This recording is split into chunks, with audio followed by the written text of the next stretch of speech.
सभी मित्रों को राधे राधे। हिंदी एकेडमी में आपका बहुत बहुत स्वागत है। जैसा कि आप सभी जानते हैं कि हम उपन्यासों से संबंधित यूनिट 6 को कर रहे हैं, जिसमें आज हमारा तीसरा उपन्यास है गोदान।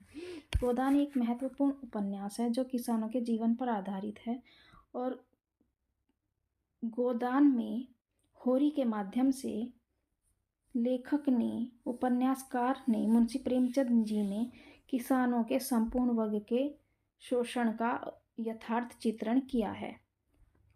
किसके माध्यम से? होरी के माध्यम से। उस समय के किसानों के जो शोषण हो रहा था महाजनी सभ्यता द्वारा, महाजनी व्यवस्था द्वारा, जिस तरह से उनका शोषण हो रहा था, उसका इन्होंने इस गोदान उपन्यास में यथार्थ चित्रण किया है। तो आइए आज हम देखते हैं गोदान उपन्यास। सबसे पहले इसके उपन्यासकार कौन हैं? मुंशी प्रेमचंद है, सभी जानते हैं। जन्म कहाँ हुआ इनका? 31 जुलाई 1880 को लमही, वाराणसी, उत्तर प्रदेश में हुआ। देखिए, आपको जो डेट भी याद रखनी है, क्योंकि यूजीसी नेट अपने सिलेबस के कोने कोने में झांकता है। मूल नाम क्या है इनका? धनपत राय है, ये भी याद रखना है आपको। प्रेमचंद की शिक्षा का जब आरंभ हुआ था, कहाँ से हुआ था? उर्दू से हुआ था। यह भी आपको ज्ञात होना चाहिए, क्योंकि क्वेश्चन कहीं से भी निकल के आ जाता है। और इन्होंने उर्दू से ही अपना, इनकी शिक्षा भी उर्दू से ही हुई और इन्होंने लिखना भी उर्दू से ही प्रारंभ किया था। गोदान, सबसे पहले हम गोदान उपन्यास के विषय में जो विद्वानों ने कथन कहे हैं उनके विषय में जानते हैं कि उन्होंने गोदान के विषय में या मुंशी प्रेमचंद के विषय में क्या कथन कहे हैं। बाबू गुलाब राय कहते हैं, मुंशी जी किसानों के कवि हैं। किसके कवि हैं? किसानों के। उनके सुख दुख में शरीक होकर उनके साथ रोने हंसने वाले सहृदय व्यक्ति हैं। किसने कहा है? बाबू गुलाब राय ने। याद रख, आपको इसको याद करना है। अब स्वयं मुंशी प्रेमचंद अपने शब्दों में कहते हैं, स्वयं लेखक के शब्दों में मुंशी प्रेमचंद कहते हैं, मैं कम्युनिस्ट हूँ, किंतु मेरा कम्युनिज्म केवल इतना ही है कि हमारे देश में सेठ आदि जो कृषक के शोषण कर रहे हैं, शोषण है न रहे। हमारे देश में सेठ आदि जो कृषक के शोषक हैं, ये शोषण नहीं होगा, यहाँ शोषक होगा। शोषक है न रहे, यानी कि जो शोषण कर रहे हैं वो शोषण ना करें। किसका? किसानों का या मजदूरों का, निचले वर्ग का। अब आता है कथन विशंबरनाथ मानव के शब्दों में। मैंने यहाँ 4-5 कथन लिए हैं, 4 शायद। डॉक्टर विशंबर मानव के शब्दों में, गोदान आधुनिक भारतीय जीवन का दर्पण है। और ये आपको ऐसे ही नहीं, ये आपको याद करने हैं, क्योंकि ये आते हैं आपके कथन से भी बहुत प्रश्न बनते हैं। और गोदान उपन्यास मोस्ट इम्पोर्टेंट उपन्यास है यूजीसी नेट के पर्पज से, तो आपको इनके कथनों को भी ध्यान रखना है। वह सामान्य और मध्य वर्ग की समस्याओं को लेकर चला है। गोदान के विषय में बात चल रही है। प्रेमचंद जी ग्राम्य जीवन को चित्रित करने में कैसे सिद्धहस्त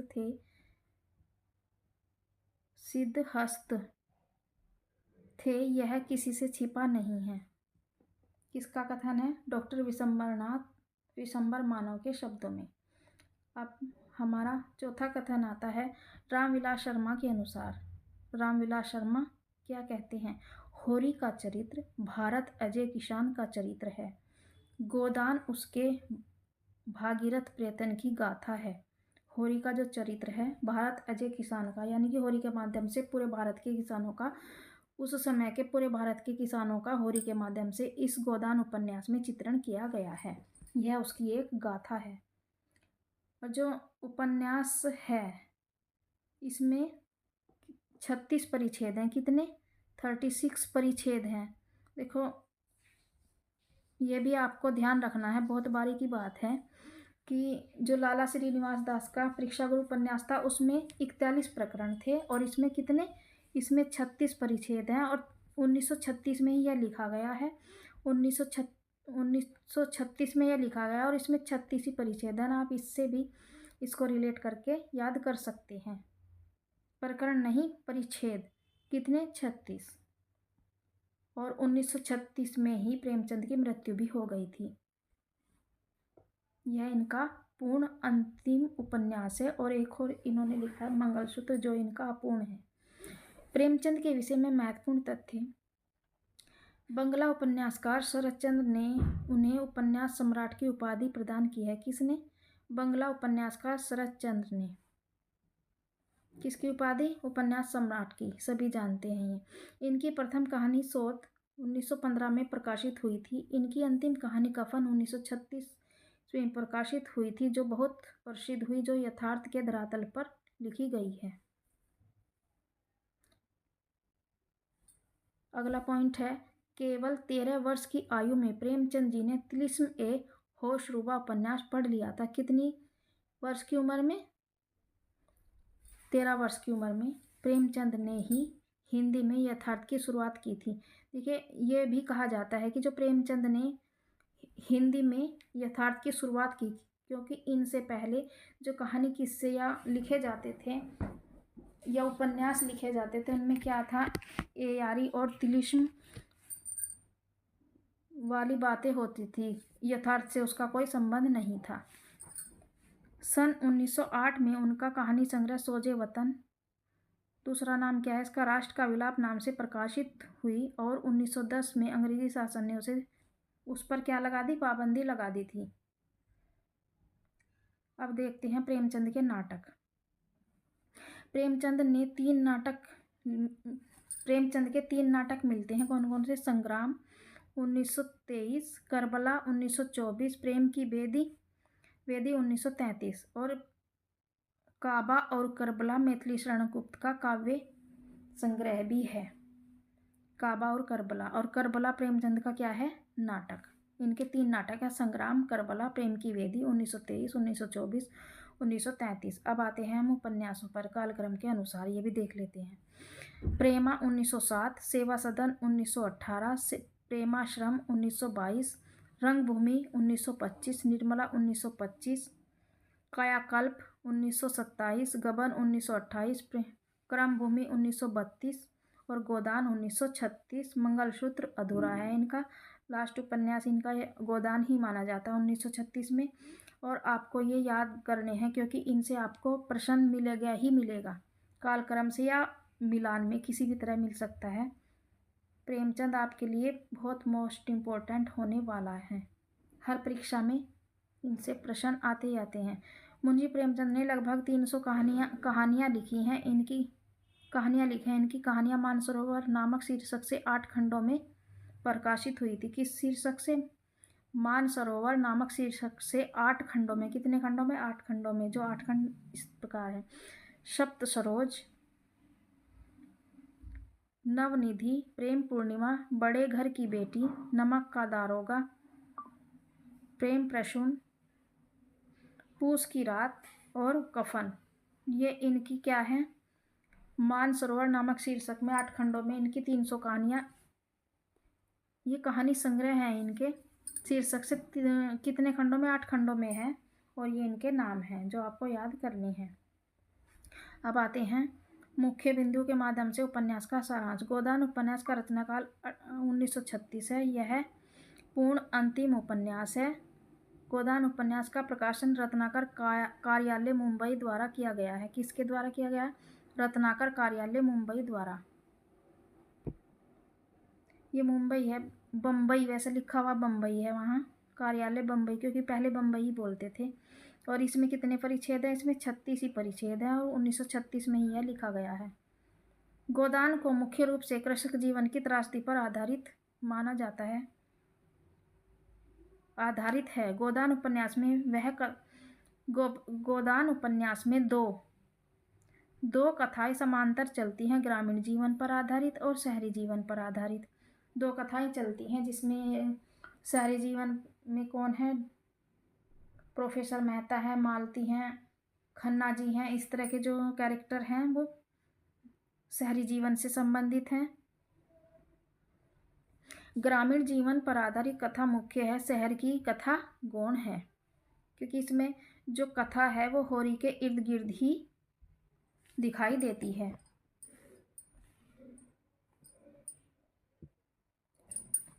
गोदान उपन्यास को महाकाव्यात्मक उपन्यास का दर्जा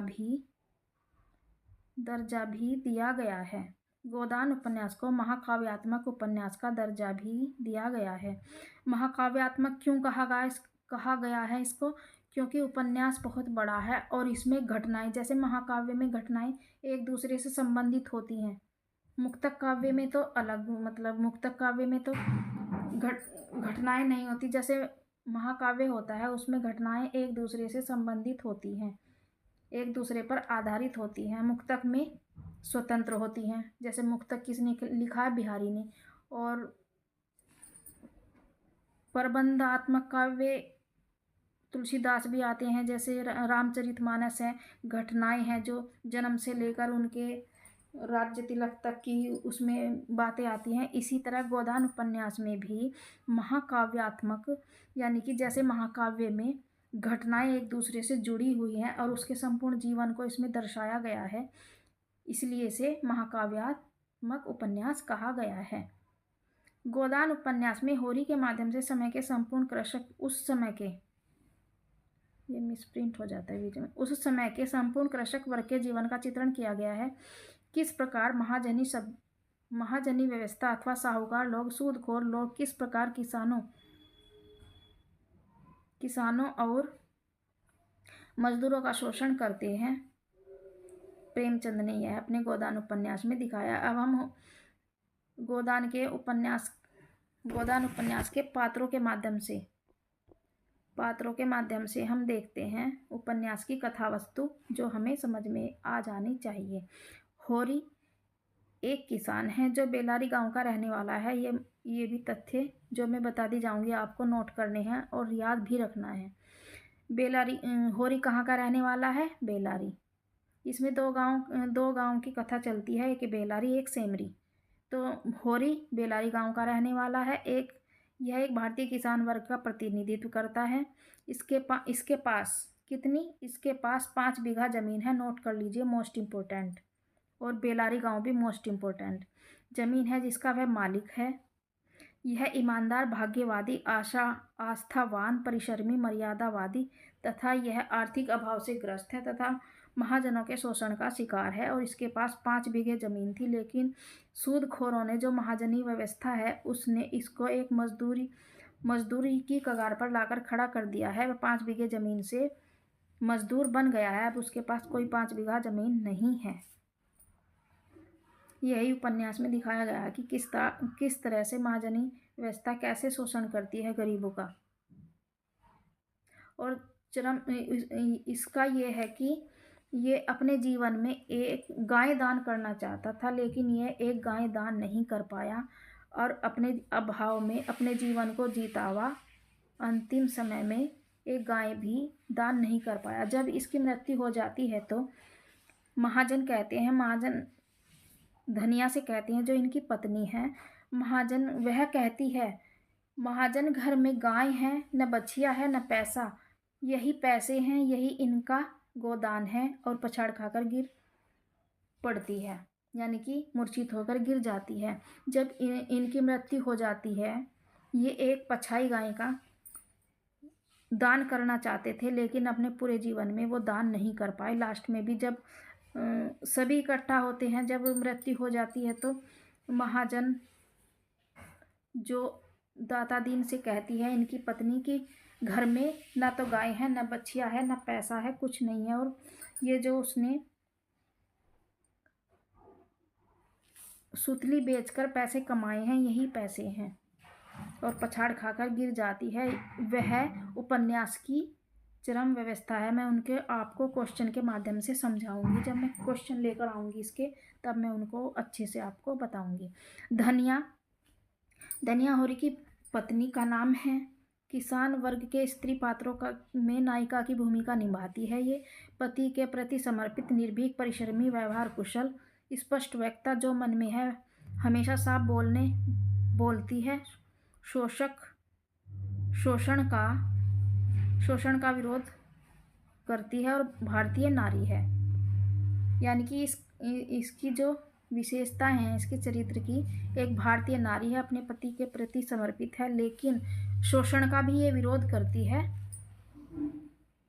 और स्पष्ट बोलने वाली है।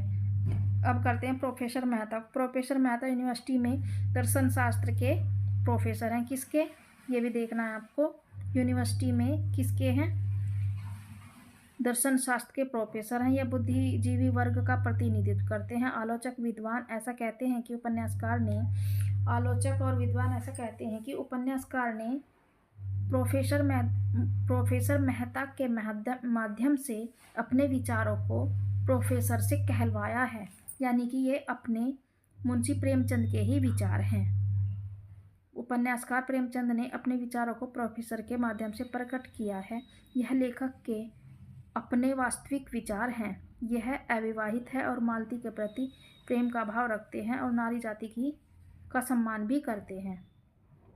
संपादक जी मिर्जा खुर्शीद खन्ना साहब आदि इनके मित्र हैं। इनकी मित्रता है क्योंकि वो भी बुद्धिजीवी वर्ग के लोग हैं, पढ़े लिखे लोग हैं। तो आपको इसमें से एक पॉइंट, ये आपको प्रोफेसर मेहता के विषय में तो पता चली गया वो कैसे हैं, लेकिन आपको एक पॉइंट इसमें नोट करना है कि जो उपन्यासकार के अपने निजी विचार हैं, यानी कि प्रेमचंद के जो विचार थे, वो इन्होंने किसके माध्यम से अपने विचारों को प्रकट किया है, तो प्रोफेसर मेहता के माध्यम से। ये आपको याद रखना है। अब आते हैं राय साहब। राय साहब का दूसरा नाम अमरपाल है, ये भी आपको याद रखना है। अमरपाल सिंह एक जमींदार हैं, सेमरी गांव के रहने वाले हैं, किसानों का शोषण करने वाले हैं, पाखंडी हैं, सूदखोर हैं, घमंडी हैं, सब इनके इस तरह के अपोजिट गुण हैं। अगला पात्र है गोबर होरी का बेटा है। इसकी आयु 16 वर्ष की है। कितनी है, 16 वर्ष की है। नई पीढ़ी का प्रतीक, अन्याय के प्रति आवाज़ उठाने वाला, जो आगे चलकर दुनिया का प्रेमी है और जो आगे चलकर उसका पति बनता है। जागरूक, प्रगतिशील, निर्भीक आदि विशेषताएं इसके चरित्र में हैं। और यह विरोधी प्रकृति का भी, क्योंकि अन्याय के प्रति आवाज़ उठाता है। फिर आता है माता दीन, पंडित माता दीन। यह बेलारी का रहने वाला है, एक पंडित है, प्रतिष्ठित व्यक्ति, ब्याज पर रुपया देने वाला, कर्मकांडी, अहंकारी आदि इसके चरित्र के गुण हैं। और माता दीन इसके क्या हैं, माता दीन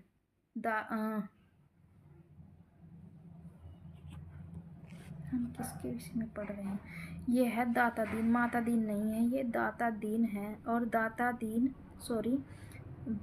दीन के जो पुत्र हैं वो हैं माता दीन। ये दाता दीन नहीं, माता दीन नहीं, दाता दीन है। आप इसको दाता दीन लिख लीजिए। जो मैंने बताया है ये दाता दीन के विषय में बताया है, दाता दीन।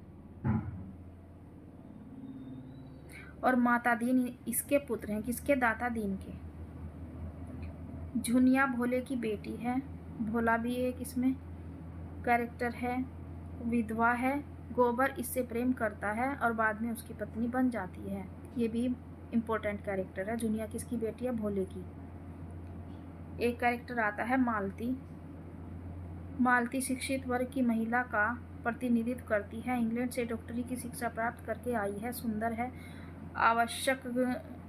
सुंदर है, दृढ़ निश्चयी है, प्रोफेसर मेहता से प्रेम करती है। उपन्यास में मालती को कहा गया है बाहर से तितली, ये क्वेश्चन आया हुआ क्वेश्चन है, बाहर से तितली भीतर से मधुमक्खी बताया गया है। यह परोपकारिता और त्याग भाव से परिपूर्ण इसके चरित्र की विशेषताएं हैं। बाहर से तितली यानी कि बाहर से चंचलता दिखाने वाली, और भीतर से मधुमक्खी की तरह परोपकारी है। जैसे मधुमक्खी शहद दूसरों के परोपकार के लिए इकट्ठा करती है फूल पर जाकर, ऐसे ही यह तितली का जो स्वभाव है, मालती का जो स्वभाव है वो तितली से इसकी तुलना की गई है, जो बाहर से वो चंचल दिखाई देती है और अंदर से मधुमक्खी की तरह परोपकारी है। अब आती है शीलिया दाता दीन के पुत्र माता दीन की प्रेमिका है। यह जाति से क्या है, जाति से चमार है, सुंदर समर्पित भाव वाली है, यानी कि इसमें अंतरजातीय विवाह को भी दिखाया गया है। शीलिया जाति से क्या है, चमार है। और दाता दीन का पुत्र माता दीन क्या है, पंडित है। तो इसमें प्रेमचंद ने अंतरजातीय विवाह को भी दिखाया है। उपन्यास के अन्य पात्र सोना होरी की बड़ी बेटी है, रूपा छोटी बेटी है, गोविंदी खन्ना साहब की पत्नी है, हीरा होरी का भाई है, शोभा होरी का भाई है। और बस आज के लिए इतना ही। इसके सभी जितने भी मोस्ट इम्पोर्टेंट पॉइंट रह गए हैं वो सब मैं क्वेश्चन के माध्यम से करवाऊंगी। आप चैनल पर बने रहिए और देखने के लिए बहुत बहुत धन्यवाद।